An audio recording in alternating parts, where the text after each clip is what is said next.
how to achieve what you want. That promise on January 1st, that moment of clarity at 3 a.m. This year will be different. I will lose the weight. I will save the money. I will finally be happy. We call them goals. Beautiful, shiny destinations we desperately want to reach. And when we fail, we assume the problem is us. But what if I told you that the entire philosophy of goal setting is fundamentally flawed? What if the reason you keep failing isn't because you're weak, but because you're using the wrong map? Here is the core truth we miss. Stop setting goals. Start building systems. Think of a goal as an object. Write a best-selling novel. A system, however, is the path you walk every single day. The system is write 500 words before breakfast. No exceptions. A goal is a one-time event. You either achieve it or you don't. A system is a feedback loop. It keeps working long after the goal is met. When your entire focus is on the goal, you put your life on hold until you get there. You're constantly chasing a future moment. But when you focus on the system, you fall in love with the present moment.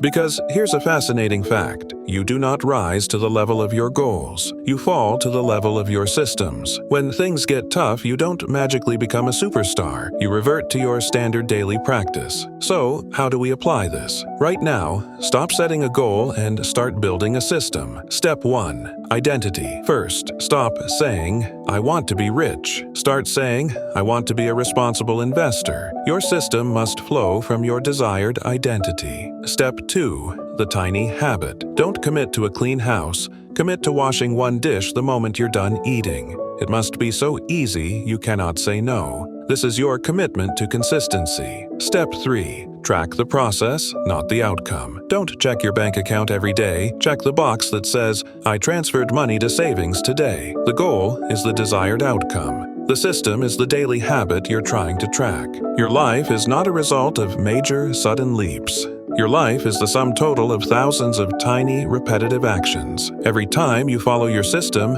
you're casting a vote for the person you want to become. The path to greatness isn't spectacular. It's boring. It's the same simple system, executed relentlessly, day after day. The gym is boring. Writing 500 words is boring. Sticking to a budget is boring. But the cumulative effect of that boredom is extraordinary transformation. Stop waiting for motivation to strike. Motivation is a feeling, and feelings fade. Your system is your commitment. You are not failing because you lack the goal. You are stalling because you lack the systematic intention to change today. This week, I challenge you. Delete one major goal from your mental whiteboard, and in its place, design one simple, tiny system you can commit to 100% of the time. What's the one small thing you can start doing today that will cast a vote for your future self? Let me know in the comments below. I'll see you in the next video.